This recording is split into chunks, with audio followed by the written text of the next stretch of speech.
Today we are talking about the very first thing God created, which was light. You see, before He created the heavens and the earth, God always was.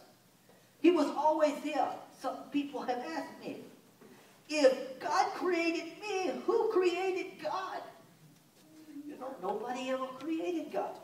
The Bible says that He is eternal. That means He was always there all a long time ago in the very, very farthest time you can think. And He'll be there all the way deep down back into the future as far as you can go. He will always be there. Nobody ever made Him.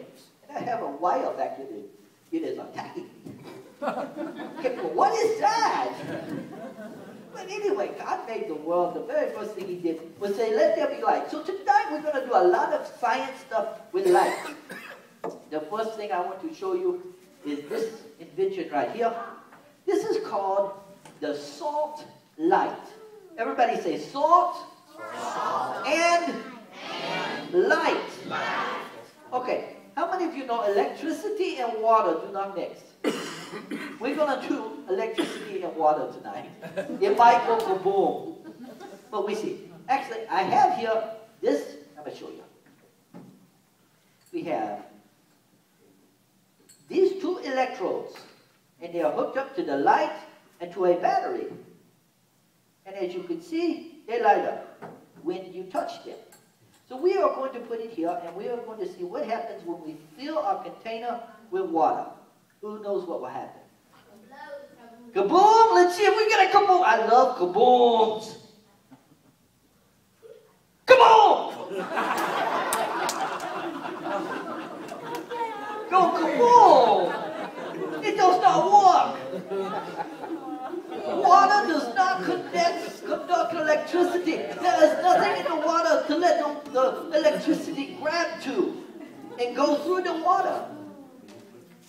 But did you know that if you take that very same water and you add to it a very, very special compound or element, that water will conduct electricity? Did you know that? It's a very, very rare, very expensive ingredient that you have to add to the water. But when you add that very special ingredient to the water, it will light the light bulb. Here it is. It is salt. And with the gloves, I cannot get it open, so we take off the glove. Uh-oh, the gloves are coming off now. We have to take off the gloves.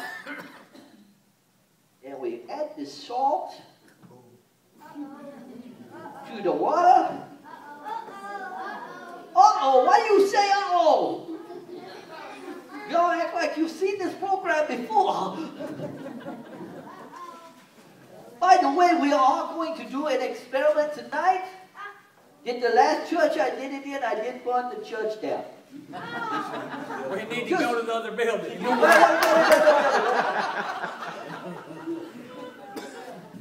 Pastor Ronnie, I went to Dyer, Tennessee for Brother Kirkpatrick. Ask him about it. We brought down his youth room. They had just put down $3,000 worth of carpet. When I left, they had to put down another $2,000 worth of carpet. So now I have this fire extinguisher here, so we take care of it. We're not going to do it. Okay, we added this salt to the water. Now watch very carefully what happens. The very same water with one little element added to it, element that you put on your food all the time, makes the light work. There is salt and light. You see, God says that Jesus is the light of the world. And Jesus said you are to be the salt of the earth. Yeah. He said you are to be the salt of the earth. Does that mean that I'm supposed to turn into salt that somebody puts on their eggs? No, that's not what that means. But I read in the Bible that Lot's wife turned into salt. So do I turn into a pillar of salt like Lot's wife? No. What it means is it means that I have to conduct God's light through my life. The salt allows the electricity to conduct itself through the water. And when that salt is in the water, the light bulb will light up. But when it is not in the water, it is dark. Jesus says, you are to be the light of the world, and you are to be the salt of the earth. It's your job to light the world. So I got to plug in all the lights in all the world? No! I have to shine Jesus' light to me. I have to be an example for the world. I have to show them what Jesus is like. I have to show them his love and his joy and his peace. Because only Jesus can bring joy and peace to our lives. And only he can be the light. Because we are not really light. We have his light shining through us. He said we are to be the salt so that we can shine his light. Salt of the earth to shine the light of the world. Now, I need another helper. I show you an example. I show you an example. Let's see here. We did a boy, so let's get a girl. Right here. Come here. Come here. Come. I said, come on! We don't have a lot of time tonight. Okay, you stand right here. There's no sharks under there. Just barracudas. Okay, we need some more electricity. Now, are you allergic to electricity? You're not? Wow, how do you do that? Because I'm allergic to electricity. My eyeballs go all funny. See what I mean? Okay. All right. Do you know what this is right here? No? It's a light bulb. You see up there in the ceiling, the big white square that lights up? It has this kind of light bulb in it. Now, Pastor Ronnie, I will need you to turn off the lights, please. Will you hold that for me just for a second? Yeah, careful to not drop it. Okay. Yeah. What I'm going to have you do is I'm going to have you put your hand on top of that light bulb, okay?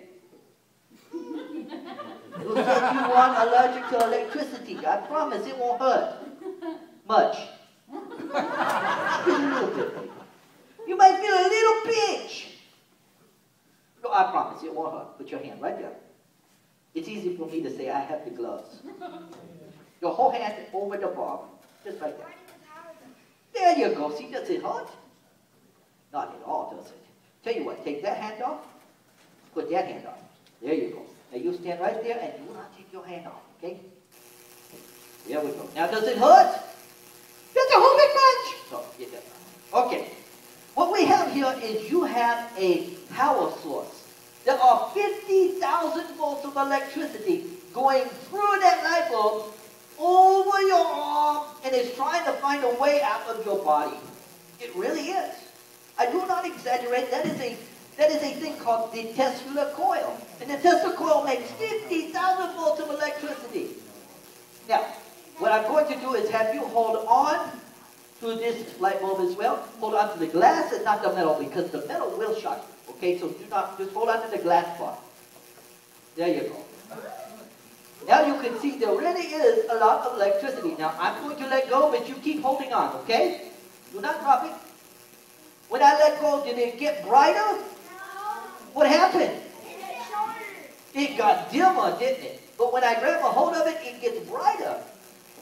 You see, Jesus wants you to have his light in you so that you can share it with other people in the world. She does not have light in her, but she is conducting the power source to light up the light bulb. And when I let go of the light bulb, she is not sharing it with me. It's not as bright. Jesus wants to shine inside of each one of you. But it's not just for you. It's for you to share with everybody. When you share Jesus with somebody else, then your light shines brighter and brighter. Very good. Tell you what, you let go of that light bulb first. There you go. And this light bulb. Give her a hand for helping. You go have a seat. You see, it is his power. When his power flows through you, you can light the world. His power. It is not my power. I cannot work the light. I cannot make it, oh, it's going to light, it's going to light. No, it will not light unless I add it to the power source. And when I give it to the power source, it lights up. So when I give my life to Jesus and say, Jesus, I need your power source to make me the salt of the earth so that I can light the world, he comes in and he changes me. He makes me something brand new that I was not before. The Bible puts it this way. When Jesus comes into your life, you are a brand new creation. All the old stuff in your life is passed away, and everything becomes new. Yes, sir. Well, we'll talk about it in a minute, okay? And then you find out. You see, Jesus wants to light the world through you. But to do that, he has to change you into something brand new. Remember he said, you are the light of the world. You are the salt of the earth. How many of you like pickles?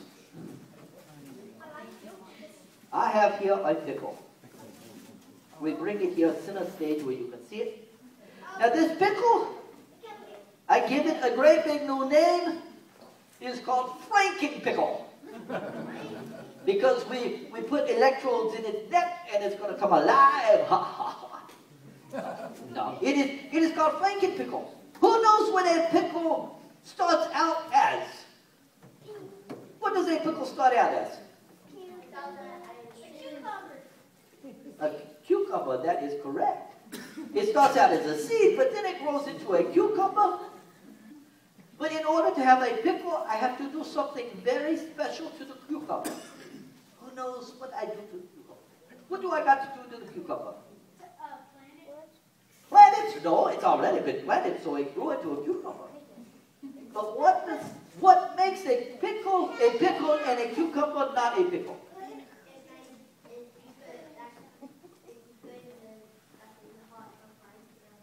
If I put it in the hot place, in a cocoa place, then I end up with just a cocoa cucumber.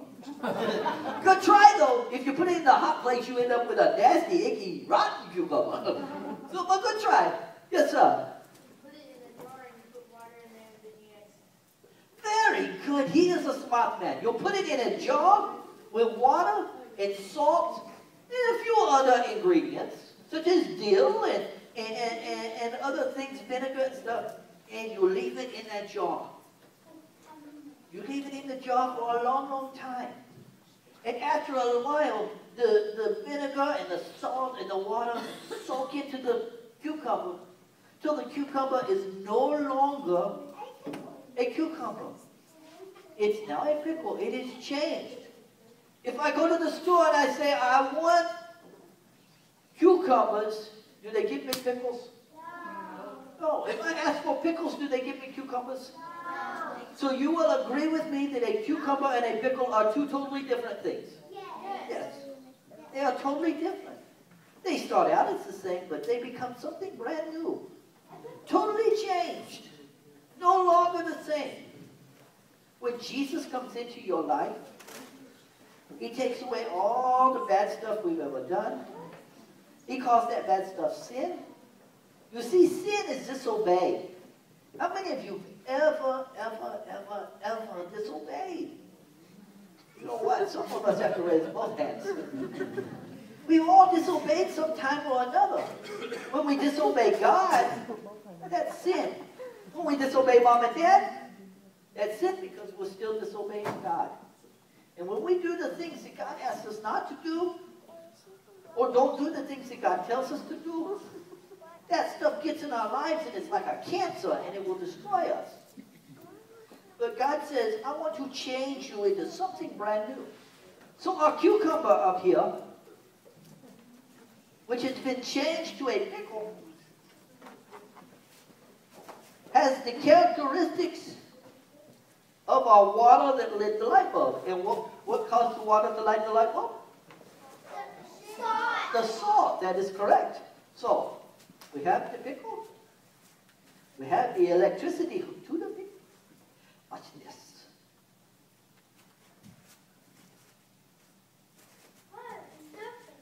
Let's wait for it.